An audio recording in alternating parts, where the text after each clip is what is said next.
بسم اللہ الرحمن الرحیم رضیت باللہ ربا وبالاسلام دینا وبمحمد صلی اللہ علیہ وسلم نبیا ورسولا الصلاۃ والسلام علیک یا سیدی یا خاتم النبیین وعلی آلک واصحابک یا سیدی یا خاتم المعصومین۔ توحید و رسالت کا نعرہ دنیا میں لگانے نکلے ہیں، فاران کی چوٹی کا نغمہ گھر گھر پہنچانے نکلے ہیں۔ کانٹوں کو کاٹنے کا کہہ کر پھولوں پہ جو حملہ کرتا ہے، ہم ایسے ظالم مالی کو گلشن سے بھگانے نکلے ہیں۔ السلام علیکم ورحمۃ اللہ تعالی وبرکاتہ۔ معزز سامعین و ناظرین، جس طرح کہ آپ اس سے قبل ہمارے کلپ میں مناظرہ تحفظ عقید معصومیت جو کہ انشاءاللہ العزیز 27 نومبر بروز ہفتہ 2021 صبح 10 بجے جامعہ اسلام آباد میں انعقاد پذیر ہوگا، جس کا الحمدللہ تعالی بتوفیق اللہ تعالی و عونہ تعالی جل جلالہ ہم نے اعلان کر دیا، اور اگر زندگی نے وفا کی تو انشاءاللہ العزیز ہم اپنے وعدے کے مطابق 27 نومبر بروز ہفتہ 2021 صبح 10 بجے انشاءاللہ جامعہ اسلام آباد میں پہنچ کر عقیدہ اہل سنت کو واضح کریں گے اور قبلہ امام جلالی عزیز شرف ہو کے موقف کو قرآن سنت کے عین مطابق ثابت کریں گے۔ اور جس موصوف سے ہماری گفتگو چل رہی ہے، جامعہ اسلام آباد کا وہ مدرس ہے، رات کو ایک اس کا کلپ مجھے سننے کو ملا، اور اس سے قبل اس نے استاذ العلماء، استاذ الاساتذہ، شیخ الحدیث، مفتی با کردار حضور قبلہ مفتی محمد عبد اللطیف جلالی نقشبندی مجددی دامت برکاتہم القدسیہ کے خلاف زبان درازی کی اور ان کی کردار کشی کرتے ہوئے اس نے بازاری زبان استعمال کی۔ انتہائی اس نے اپنے خبث بطن کا اظہار کیا، جس کا میں نے جواب دیا تو اس میں اس موصوف نے یہ اعتراض اٹھایا کہ جی آپ مفتی عبد اللطیف جلالی صاحب زید شرف ہو کے پیچھے چھپنا چاہ رہے ہیں، تو لہٰذا ہماری ان سے بات چل رہی ہے اور ان کا اور یہ ہمارا معاملہ ہے، آپ کا یہ کام نہیں بنتا کہ آپ درمیان میں آئیں۔ اور تازہ کلپ میں اس نے مفتی عبد اللطیف صاحب کے حوالے سے جو گفتگو ہوئی تھی اس کے پیچھے چھپنے کی کوشش کی۔ میں دو ٹوک الفاظ میں یہ بتانا چاہتا ہوں کہ وہ عبد اللطیف صاحب کا معاملہ الگ ہے، وہ معاملہ ان کا اور ہمارا ہے، اور اس معاملے میں جب تک وہ خود زندہ موجود ہیں آپ کا کوئی تک ہی نہیں بنتا کہ آپ اس معاملے میں ٹپکیں۔ عبد اللطیف صاحب کا معاملہ وہ خود دیکھیں، اور جب تک وہ زندہ ہیں ان کو شرعی ثبوت اور شرعی گواہ مہیا کرنا، جو گفتگو میں نے کی تھی اس پر شرعی گواہ اور شرعی ثبوت موجود ہیں، وہ جب تشریف لائے عبد اللطیف صاحب ان کو پیش بھی کریں گے، اور جو شرعی حکم اور فیصلہ ہو وہ ان کے سامنے رکھیں گے، اس پر آپ کو تکلیف کی کوئی ضرورت نہیں ہے۔ تو میں اس موصوف کو صرف اتنا ہی کہنا چاہتا ہوں کہ قبلہ مفتی محمد عبد اللطیف جلالی دامت برکاتہم القدسیہ نے ظفر قمی کو یہ کہا تھا کہ دفع ہو جا، میں نے سلام نہیں لینا، تو میں نہیں کہا تھا، اور جب تک ظفر قمی زندہ ہے وہ خود اس کا جواب دے، اور یہ معاملہ ظفر قمی اور قبلہ مفتی محمد عبد اللطیف جلالی دامت برکاتہم القدسیہ کا ہے، لہذا تمہارا کام نہیں بنتا کہ تم بیچ میں آؤ۔ اور دوسرے نمبر پہ میں اسے یہ کہنا چاہوں گا کہ جو تم مافوشہ مشہدی کا دفاع کر رہے تھے، اور آج سے تقریباً 14-15 ماہ قبل جو اس نے گفتگو کی اس کو تم ڈیفینڈ کر رہے تھے، تو جناب رفاقت بیٹے مفوشہ مشہدی زندہ ہے، اس میں بولنے کی سکت بھی ہے، اور وہ اس قول کا قائل ہے، تو قول کی وضاحت قائل کی ذمہ ہے۔ جب وہ خود زندہ ہے تو اپنے قول کی وہ خود وضاحت کرے گا، تمہارا کیا کام بنتا ہے کہ بیچ میں تم ٹانگ اڑاؤ؟ لہٰذا تم اپنے گھر بیٹھو۔ اور رہا میرا معاملہ کہ میں نے قبلہ مفتی محمد عبد اللطیف جلالی دامت برکاتہم القدسیہ کی ذات کا دفاع کیوں کیا، یا ان کی طرف سے مناظرے کا چیلنج قبول کیوں کیا؟ سب سے پہلے قبلہ مفتی صاحب دامت برکاتہم القدسیہ قبلہ امام جلالی زید شرف ہو کی دعوت پر مرکز صراط مستقیم میں تشریف لائے، اور وہاں آ کر انہوں نے قبلہ امام جلالی زید شرف ہو کی ذات کے لحاظ سے ان کے وجود کو اہل سنت و جماعت کے لیے عظیم نعمت قرار دیا، اور پھر انہوں نے مزید وہاں پر جو گفتگو کی تم نے اسی گفتگو پر ان کی کردار کشی کی۔ تو سب سے پہلے ہمارا یہ حق بنتا ہے اور ہماری ذمہ داری بنتی ہے کہ جو بزرگ عالم، جو بزرگ شیخ الحدیث جس نے اپنی ساری زندگی دین کی خدمت کرتے ہوئے گزار دی، اگر اس کی کوئی کردار کشی کرتا ہے اور ہمارے پاس آنے کی وجہ سے اس کی یہ کردار کشی کی گئی، تو سب سے پہلے ہم پر یہ ذمہ داری بنتی ہے کہ ہم میدان میں آئیں اور ان کی ذات کا دفاع کریں۔ پہلے نمبر پہ میں نے اس لیے ان کی ذات کا دفاع کیا اور ان کی طرف سے میں نے مناظرے کا چیلنج قبول کیا، اور دوسرے نمبر پہ میں نے اس لیے مناظرے کا چیلنج قبول کیا کیونکہ وہ میرے دادا استاد بنتے ہیں الحمدللہ۔ مگر تم جیسے بھی شرم کو اتنی شرم نہیں ہے کہ جو تمہارا پردادا استاد بنتا ہے، کہ جن کے پاس شرف تلمذ حاصل کرنے والے استاذ العلماء استاذ الاساتذہ شیخ الحدیث حضرت مولانا مفتی محمد ظہور احمد جلالی زید شرفہ، وہ قبلہ مفتی عبداللطیف جلالی صاحب کے شاگرد ہیں، اور قبلہ مفتی محمد ظہور احمد جلالی صاحب زید شرفہ کے شاگرد پیر سید محمد نوید الحسن شاہ صاحب ہیں، اور پھر تمہارا تعلق پیر سید محمد نوید الحسن شاہ صاحب کے ساتھ ہے۔ مرشد کو بمانا استاد مانا جائے تو وہ بھی تمہارے پردادا استاد بنتے ہیں۔ تمہیں اتنی شرم نہیں آ رہی کہ تم اپنے اس پردادا استاد کے خلاف زبان درازی کر رہے ہو؟ شرم تم کو آتی نہیں مگر۔ اور تیسرے نمبر پہ میں نے ان کی ذات کا دفاع اس لیے کیا اور ان کی طرف سے مناظرے کا چیلنج اس لیے قبول کیا، اگر تمہاری اس عقل میں بھوسا نہ بھرا ہو اور تمہاری یادداشت ابھی تک اگر قائم ہو تو تھوڑا یاد کیجیے گا کہ قبلہ مفتی صاحب دامت برکاتہ القدسیہ کو جب تم نے مخاطب کیا تو ساتھ یہ بھی کہا تھا کہ اپنے ساتھ خطائی ذریت کو بھی لے کر کے آنا، اور ہمیں مخاطب کیا گیا تو میں نے پھر اپنی طرف سے بھی اور قبلہ مفتی صاحب دامت برکاتہ القدسیہ کی طرف سے بھی مناظرے کا چیلنج قبول کیا۔ تو ناظرین اکرام، جب اس کارات کو ایک کلپ میرے پاس پہنچا جس میں یہ کہہ رہا تھا کہ جب بھی آپ جامعہ اسلام آباد میں آنا چاہیں آ جائیں، خلوص نیت کے ساتھ حق کی تلاش کے لیے جامعہ اسلام آباد میں جب بھی آ جائیں، ان چاروں جھوٹوں پر اور سابقہ جھوٹوں پر آپ کے پاس اگر کوئی دلیل ہے تو وہ لے کے آ جائیں، انشاءاللہ العزیز لگ پتا جائے گا، چانن لگ جائے گا کہ حق کی ہوندا ہے اور جھوٹ کی ہوندا ہے، اور 14 طبق روشن ہو جائیں گے۔ مجھے اس بات پر بڑی خوشی ہوئی، مگر جو ہی آج میرا دوسرا کلپ گیا کہ جو اس نے محفوظ مشہدی کے دفاع میں قبلہ امام جلالی زید شرفہ کو مناظرے کا چیلنج کیا تھا، جب میں نے اس چیلنج کو بھی قبول کر کے 27 نومبر بروز ہفتہ صبح 10 بجے وہاں پہنچنے کا اعلان کیا تو اس موصوف کا ایک اور کلپ آ گیا اور اس میں اس کی ٹون ہی بدل گئی۔ پہلے میں یہ کہہ رہا تھا کہ جی جب بھی تم جامعہ اسلام آباد آنا چاہو آ جاؤ، تمہیں پتہ لگ جائے گا، تمہیں چانن ہو جائے گا اور تمہارے 14 طبق روشن ہو جائیں گے، مگر اس میں یہ کہہ رہا تھا کہ نہ ہم نے ان موضوعات پر تمہیں مناظرے کا چیلنج کیا اور نہ ہی ہم نے تمہیں بلایا۔ ایک کلپ میں نے سنا جس میں شاہد عمران لاہوری 27 تاریخ کو جامعہ اسلام آباد میں دن 10 بجے آنے کا کہہ رہا تھا اور جو موضوعات بتا رہا تھا کہ اس موضوع پر مناظرہ ہوگا، تو میں عرض کرنا چاہتا ہوں کہ اس موضوع پر ہم نے نہ تو آپ کو چیلنج دیا ہے اور نہ آپ کو بلا رہے ہیں۔ ان موضوعات پر آپ کو کسی نے چیلنج نہیں کیا، موضوعات پر قطعاً آپ سے کوئی بات نہیں کرے گا۔ مگر رفاقت بیٹے ذرا یہ سنیے گا، فتوی بریلی شریف پہ تم نے کس کو مناظرے کا چیلنج کیا؟ اگرچہ تم نے کہا کہ جی صرف اس کی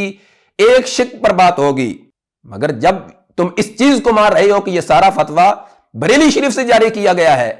پھر میں نے کہا تھا کہ نہیں، ایک شک پہ نہیں بلکہ اس کے تمام تر مندرجات پر بات ہوگی۔ اس فتوی بریلی شریف پر مناظرے کا چیلنج کس نے کیا تھا اور آپ کہہ رہے ہو کہ ہم نے ان موضوعات پر مناظرے کا چیلنج نہیں کیا؟ اتنا جلدی بندے کو بولنا نہیں چاہیے، ابھی تک تو ابتدا ہے اور ابھی سے ہی تمہاری ٹانگیں کانپنا شروع ہو گئی ہیں اور تم نے سر سے انکار کرنا شروع کر دیا کہ ہم نے ان موضوعات پر مناظرے کا چیلنج نہیں کیا۔ فتوی بریلی شریف پر کس نے چیلنج کیا تھا اور کس کو کیا تھا؟ ذرا اپنے اس بیان کو دوبارہ سن لیں۔ توبہ رجوع کی طرف نہیں آتے اور پھر بھی اپنے اس ہٹ درمی پر قائم رہتے ہیں تو پھر آپ کو مناظرے کا چیلنج ہے میری طرف سے، اس ایک عبارت پر، باقی باتوں پر کوئی گفتگو نہیں ہے۔ فتاوی کی روح سے اور مناظرہ رشیدیہ اور اصول فن مناظرہ جو ہے ان کی روشنی میں آپ کو دعوت مناظرہ ہے، آپ کو دعوت مناظرہ ہے، آپ کو دعوت مناظرہ ہے کہ آپ اس ایک عبارت سے کفر ثابت کریں اور ہم آپ کے پاس حاضر ہونے کے لیے تیار ہیں۔ ناظرین کرام، آج جو اس کا میرے پاس کلپ پہنچا ہے اس میں 2-3 چیزیں بڑی ہی قابل غور ہیں۔ اگر میں یوں بھی کہوں تو بیجا نہیں ہوگا کہ اس موصوف نے جو آج کلپ دیا ہے ضمناً اس نے قبلہ امام جلالی زید شرفہ کے موقف کو تسلیم کر لیا ہے، کیونکہ میں نے جو موضوع دیا تھا مناظرے کا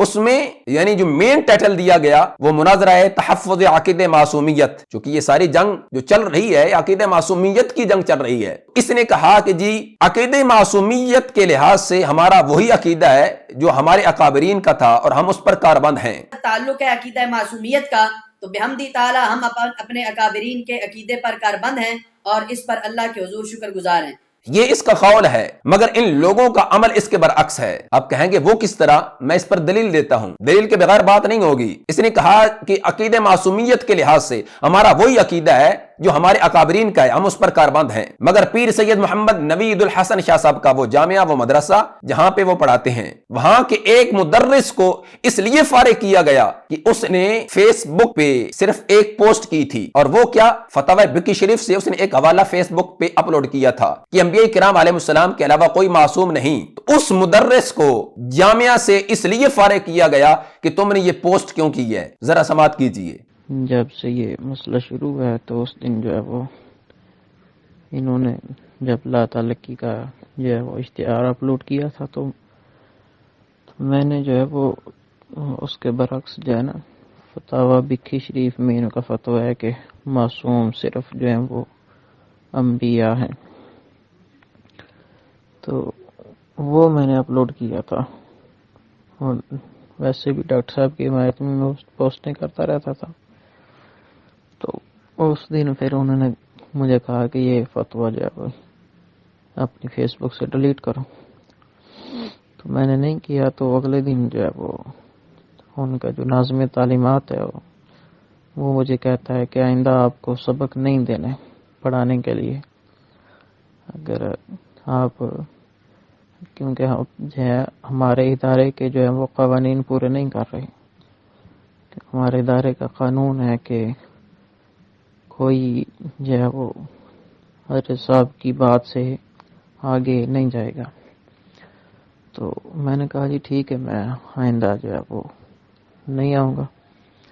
تو انہوں نے کہا کہ اگر تخصص آپ پڑھنا چاہتے ہیں تو وہ پڑھ سکتے ہیں، لیکن آگے پڑھا نہیں سکتے۔ تو میں نے کہا تو جی نہیں، جو ہے وہ میں پڑھنا بھی نہیں چاہتا اس مدرسے میں۔ تو اب میں اس موصوف سے یہ پوچھنا چاہوں گا کہ تمہارا وہی عقیدہ ہے نا کہ جو اکابرین کا عقیدہ ہے، پھر اس مدرس کو جامعہ سے کیوں فارغ کیا گیا؟ جب تمہارا بھی یہی عقیدہ ہے کہ انبیاء کرام علیہ السلام کے علاوہ کوئی معصوم نہیں، پھر اس میں اس مدرس نے کون سا جرم کیا تھا؟ اسے کیوں فارغ کیا گیا؟ یہ خود ہی عوام اہل سنت کو بتائیں۔ اور پھر کہتا ہے جی رہا مسئلہ تسویہ مابین سنی و شیعہ کی عبارت کا، تو تائیدار گولڑا حضور پیر سید مہر علی شاہ قدس سر العزیز نے جو اس میں لکھا ہمیں اس پر پورا یقین ہے، بلکہ جو اس کے الفاظ ہیں جو لکھا ہمیں اس پر پورا یقین اور ایمان ہے، اور اس سے بھی ہم اپنے ایمان کا حصہ سمجھتے ہیں کہ اس کتاب میں جو کچھ لکھا ہمیں اس پر پورا یقین ہے، جو کچھ بھی لکھا اس پوری کتاب میں، اور ہم اس کو اپنے ایمان کا حصہ سمجھتے ہیں۔ مسئلہ رہا تسویہ مابین سنی و شیعہ کی عبارت کا، تو سیدی حضرت تاجدار گولڑا رحمۃ اللہ تعالی علیہ نے جو لکھا ہمیں اس پر پورا یقین اور ایمان ہے، ہم اس سے بھی اپنے ایمان کا حصہ سمجھتے ہیں، اور اس سے بھی ہمیں کسی قسم کا کوئی اعراض نہیں ہے۔ حالانکہ اس اجہل مطلق کو، اس جہل مرکب شخص کو اتنا پتہ نہیں ہے کہ ایمان بسیط ہوتا ہے، اور یہ ایمان کے حصے بنا کر ایمان کو مرکب ثابت کر رہا ہے۔ یہ ہے ان کی علمی قابلیت و صلاحیت۔ جس عقل کے اندھے کو، جس جہل مطلق و مرکب کو کتنا پتہ نہیں ہے کہ ایمان تو بسیط ہوتا ہے، اور ایمان تصدیق قلبی کا نام ہے، اعمال نفس ایمان کی جز نہیں، مگر ان کو کیا پتا بسیط کیا چیز ہے، مرکب کیا چیز ہے۔ اس لیے ہم ان کو یہ کہہ رہے ہیں کہ کوئی بات نہیں، گھبرائیں نہیں، پریشان ہونے کی ضرورت نہیں ہے، ہمیں ایک دفعہ آنے دیں اور وہاں بیٹھ کر ہم تمہیں یہ سمجھائیں گے کہ تسویہ میں کیا لکھا ہے۔ اور اگر تو یہ کہتا ہے کہ تاجدار گولڑا علیہ الرحمہ نے جو کچھ اس کتاب میں لکھا ہمیں اس پر پورا یقین ہے اور ایمان ہے، تو یہ ذرا دیکھیے تاجدار گولڑا علیہ الرحمہ کی یہ کتاب تسویہ ما بین سنی و شیعہ، صفحہ نمبر اس کا 76، اور وہی مقام جو قبلہ امام جلالی زیدہ شرفہ نے پیش فرمایا تھا، جس پر تم جیسے لوگوں نے پروپیگنڈا کیا، اور پھر قبلہ امام جلالی زیدہ شرفہ نے کہا تھا کہ اس کی وضاحت کر دو، اس اقتباس کی جو میں نے پیش کیا ہے اس کی اپنے الفاظ میں وضاحت تشریح کر دیں، ہم وہی مان لیں گے، مگر آج کے دن تک کسی نے نہ وضاحت کیا نہ ہی تشریح کی ہے۔ تاجدار گولڑا علیہ الرحمہ فرماتے ہیں اس کا مطلب یہ ہے کہ اگر بمقتضائے بشریت اس سے کوئی خطا سرزد بھی ہو تو وہ عفو و تطہیر الہی میں داخل ہوگی۔ اب یہاں پر مطلقاً لفظ خطا بولا گیا، اور اس خطا سے کون سی خطا مراد ہے آگے عفو و تطہیر سے خود ہی اندازہ لگا لے۔ اگر تمہارا اس پر پورا یقین ہے جو کچھ اس میں لکھا گیا، پھر قبلہ امام جلالی زیدہ شرفہ نے جب قول کیا اور اس سے مراد خطا اجتہادی تھی، تمہارے نزدیک تو خطا اجتہادی بھی گستاخی ہے، اور یہاں تاجدار گولڑا مطلقاً خطا لکھ کر آگے فرما رہے ہیں کہ اگر کوئی سرزد ہو بھی جائے تو وہ عفو و تطہیر الہی میں داخل ہوتی ہے۔ ذرا خود ہی اپنے گربان میں جھانکیے، اگر تمہیں وہ تمہارا ڈاکٹر سمجھا سکے تو اس سے سمجھیں۔ ہم آپ سے یہی کہہ رہے ہیں کہ یہ کتاب جو کہ تسویہ مابین سنی و شیعہ تاجدار گولڑا علیہ الرحمہ کی ہے، اور اردو میں عربی میں نہیں ہے، اگر اس کی 5-7 لائنوں کی اگر وضاحت تشریح کرنا پڑ جائے تو اس میں حرج کون سا ہے، اور اس میں ڈرنے والی کون سی بات ہے؟ مگر ناظرین کرام، ان لوگوں نے خطا اجتہادی کو گستاخی بنایا۔ پہلے یہی وہ لوگ ہیں کہ جو کہتے تھے کہ نہیں بالکل ٹھیک ہے، کوئی معاملہ ایسا نہیں ہے، مگر بعد میں جب اپنی خلافتیں اور عقیدتیں بچانے کے لیے انہوں نے خطا اجتہادی کو گستاخی بنایا۔ اور یہاں پر میں اب یہ بھی وضاحت کرنا چاہتا ہوں، یہ بار بار کہ جی تم جھوٹ بول رہے ہو، کوئی ثبوت ہے تو لے کر کے آؤ، ہم اس پر بات کریں گے۔ تو میں اس شخص کو یہ کہنا چاہتا ہوں، ارے رفاقت بیٹے، جو تم نے قبلہ امام جلالی زیدہ شرفہ کے خلاف زبان درازی کی ہوئی ہے اور تمہارے جامعہ نصر آباد کے آفیشلی گروپ میں قبلہ امام جلالی زد شرف پر معین کر کے لعنت کی گئی. اور شخصی لعنت کے بارے میں کیا موقف ہے اہل سنت و جماعت کا؟ کیا خطائے اجتہادی کا قول کرنے والا معاذ اللہ تمہارے نزدیک لعنت کا مستحق ہے؟ کیا تمہیں سرکار دو عالم نور مجسم شفیع معظم صلی اللہ علیہ وسلم کا یہ فرمان علی شان نہیں یاد؟ لعن المؤمنی کا قتل ہی، کہ بندے مومن پہ لعنت کرنا گویا کہ اس کو قتل کرنے کے مترادف ہے. اور تمہارے آفیشلی گروپوں میں خطا اتحادی کا قول کرنے والے مرد کلندر پہ لعنت کی گئی اور معین کر کے لعنت کی گئی ہے. اور یہ والا معاملہ یہ باب عقائد سے ہے. اور جو تمہارے ظفر قمی کے لحاظ سے میں بات کر رہا ہوں کہ وہ خمینی کی قبر پر گیا، یہ باب اعمال سے ہے. عقائد پہلے ہے، عمل بعد میں ہے. اگر تمہیں اتنے ہی شوق ہے کہ جی جو ہماری ذات کے لحاظ سے بات کی گئی جو کہ عمل سے ریلیٹڈ ہے اس پر مناظرہ کیا جائے، تو پھر سب سے پہلے جو تم نے باب عقائد کے لحاظ سے ایک شخص کو معین کر کے لعنت کی، پہلے اس پر بات ہوگی. پہلے تم نے یہ ثابت کرنا ہوگا کہ خطا اتحادی گستاخی بنتی ہے. اور پھر جو تمہارے پیر و مرشد سلان سے مقدس کی تقریر میں دعا کر رہے تھے، اللہم انا نعوذ بک من فتنة الدجال ونعوذ بک من فتنة الرافضیہ والخارجیہ ونعوذ بک من فتنة الخطائیہ. اللهم إنا نعوذ بك من فتنة الدجال اللهم إنا نعوذ بك من فتنة الرافضية اللهم إنا نعوذ بك من فتنة الخارجية اللهم إنا نعوذ بك من فتنة الخطائية يا قاضي الحاجات اقض حاجاتنا يا دافع البليات ادفع عنا شر الظالمين والفاسقين يا مفتح الأبواب افتح علينا أبواب الرحمة. حالانکہ جو پیر صاحب کے پیچھے مرید بیٹھے تھے پیر صاحب کی دعا سے وہ بھی متفق نہیں تھے، دانت نکال رہے تھے. پھر تمہیں یہ بھی ثابت کرنا ہوگا کہ جو پیر صاحب نے دعا کی ہے فتنہ دجال رافضیہ خارجیہ کے ساتھ جو ایک خطا اتحادی کا قول کرنے والے شخص کے لحاظ سے جو الفاظ کہے ہیں یہ تمہیں ثابت کرنے ہوں گے. لہٰذا ان چیزوں کو آپ ایک سائڈ پہ رکھیں اور جو اصل موضوع ہے جس پر تم نے مناظرے کا چیلنج کیا، فتوی بریلوی شریف، اور پھر اس سے پہلے جس عبارت پر یہ سارا مسئلہ کھڑا کیا گیا تسویہ کی عبارت، اس کی وضاحت تشریح، اور پھر فتوی بریلی شریف کی قرآن سنت کی روشنی میں حقانیت، اس پر بات کرو. اور ساتھ یہ ساری چیزیں انشاءاللہ ہم جب میدان میں آئیں گے تو یہ ساری چیزیں لے کے آئیں گے. میرے لحاظ سے تم کہہ رہے تھے کہ پتہ لگ جائے گا، چانڑ ہو جائے گا، 14 طبق روشن ہو جائیں گے، تو یہ پھر زمانہ دیکھے گا. اب ہمت کریں، حوصلہ کریں. تو ناظرین اکرام، اس طرح کی یہ جو گفتگو کی جا رہی ہے کہ ہمیں تسویہ کی عبارت پر بھی پورا یقین ہے، عقیدہ معصومیت کے لحاظ سے ہمارا وہی عقیدہ ہے جو ہمارا اکابرین کا عقیدہ ہے، نہیں، یہ ان کے قول ہیں مگر جو ان کے اعمال و افعال ہیں وہ اس کے برعکس ہیں. اور یہ زمانے کے ساتھ چلتے ہیں جس کو آپ اپنی زبان میں مصلحت وقت کا شکار کہہ سکتے ہیں. بلکہ تاجدار بریلی سید اعلی حضرت امام اہل سنت مجدد ملت شاہ امام احمد رضا خان فاضل بریلوی علیہ الرحمہ نے فتویٰ رضویہ شریف کی جلد نمبر 29 اس میں یہ لکھا ہے، اور یہ فتویٰ رضویہ شریف کی بار بار جلد نمبر 12 پیش کر رہا تھا اور صفحہ نمبر 317. تو یہ جلد نمبر 29 ہے اور صفحہ نمبر اس کا 617 ہے. 3 میں 3 اور ایڈ کر لیں تو 600 بن جاتا ہے، 617 ہے. اس میں میرے امام کیا فرماتے ہیں؟ فرماتے ہیں کہ آج کل بہت لوگ ادعائے سنیت کرتے اور عوام بیچارے دھوکے میں پڑتے ہیں. بعض مصلحت وقت کے لیے زبان سے کچھ کہہ جاتے اور موقع پا کر پھر پلٹا کھاتے ہیں. زبان سے کچھ کہہ جاتے ہیں پھر موقع پا کر پلٹا کھاتے ہیں. ہمارا عقیدہ معصومیت کے لحاظ سے وہی عقیدہ ہے جو ہمارے اکابرین کا ہے، مگر جب بات آئے اس پر عمل کرنے کے لحاظ سے تو ایک مدرس کو صرف پوسٹ کیا کی کہ انبیاء کرام علیہ السلام کے علاوہ کوئی معصوم نہیں، اس کو فارغ کر دیا جاتا ہے. پھر جی تسویہ میں جو کچھ لکھا ہے ہمارا اس پر یقین ہے، مگر جب اگر ایک شخص خطا اتحادی کا قول کرے اس کو گستاخی بنا دیا جاتا ہے. اس لیے شاعر مشرق مصور پاکستان علامہ محمد اقبال علیہ الرحمہ نے یہ کہا تھا، کون ہے تارک آئینہ رسول مختار، مصلحات وقت کی ہے کس کے عمل کا معیار، کس کی آنکھوں میں سمایا ہے شعر اغیار، ہو گئی کس کی نگاہ طرز سلف سے بیزار،